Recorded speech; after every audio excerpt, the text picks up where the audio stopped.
La grâce de Jésus notre Seigneur, l'amour de Dieu le Père et la communion de l'Esprit Saint soient toujours avec vous. Nous sommes rendus au 6e dimanche du temps de Pâques. Et dimanche passé, nous méditions déjà cette dimension de la communion, de l'intimité avec Dieu. Aujourd'hui, l'Église, dans les textes qu'elle nous propose, nous donne de faire un pas. Comme le Père m'a aimé, dit Jésus, moi aussi je vous ai aimé. Demeurez dans mon amour. Si vous gardez mes commandements, vous demeurerez dans mon amour, comme moi j'ai gardé les commandements de mon Père. Et par la suite, Jésus dit, je ne vous appelle plus serviteur, car le serviteur ne sait pas ce que fait son maître. Je vous appelle ami, car tout ce que j'ai entendu de mon Père, je vous l'ai fait connaître. En somme, il faut rappeler que nous sommes au chapitre 15e, avant la Passion, et nous entrons dans l'intimité de Jésus avec ses apôtres juste avant sa mort, où même en sentant sa mort venir, Jésus révèle la profondeur de son maître et donne à ses disciples, à ses apôtres, cette grandeur immense. Ils ne sont plus serviteurs, ils sont amis, parce qu'ils sont entrés dans les secrets de Dieu. Quel est ce secret? Le secret, c'est effectivement l'amour, qu'on peut comprendre d'abord comme un commandement. On peut se demander comment l'amour devient un commandement. En fait, parce qu'il ne s'agit que d'un choix avec Jésus. C'est le fondement de cette religion qui fonde sur le don de lui-même. Et donnant l'exemple, il appelle ses disciples à marcher sur ces mêmes traces. Il est important de se le rappeler. Je vous laisse un commandement pour vous. On n'est pas chrétien sans vivre de cette vie divine qui surgit du cœur de Dieu.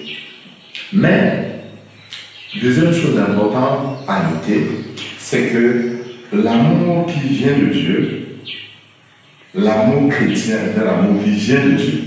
On appelle l'amour une vertu théologale. C'est-à-dire, elle vient de l'infini et nous ramène à l'infini. L'amour vient de Dieu et nous ramène à Dieu. Les vertus théologales viennent donc de Dieu et nous ramènent à Dieu. Ne demeurent pas en nous. Ce sont des vertus relationnelles.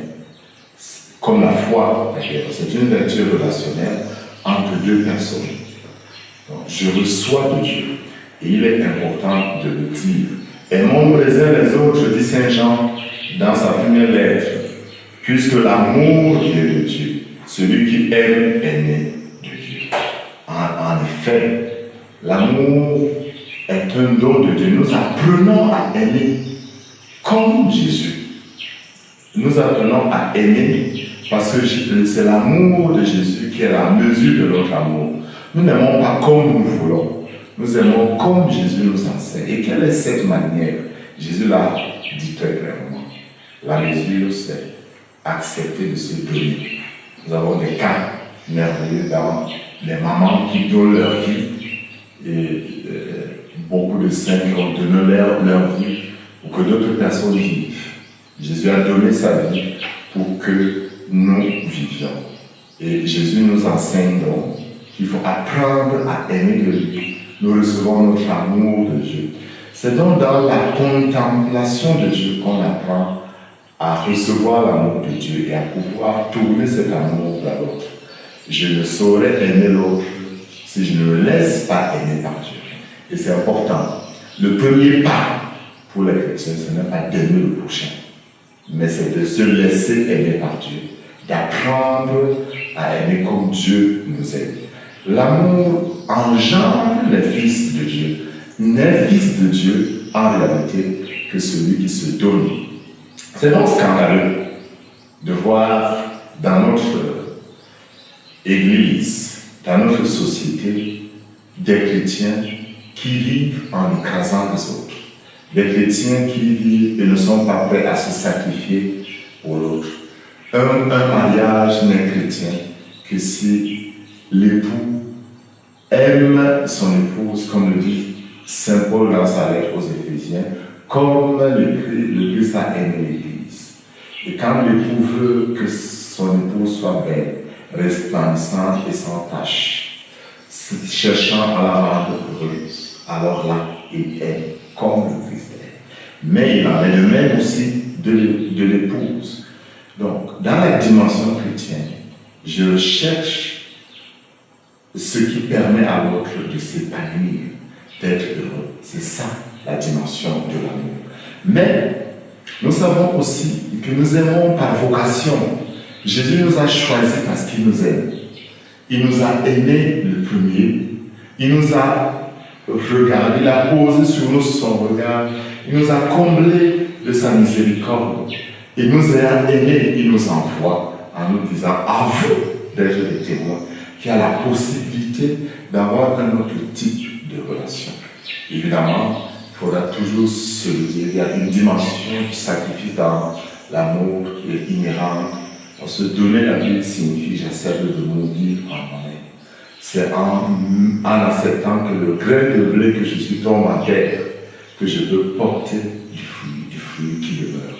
Je prie spécialement aujourd'hui, afin que dans notre pays, nous puissions, nous les pasteurs de l'Église, nous les chefs de famille, nous les dirigeants, que nous soyons mus par le désir de donner la vie.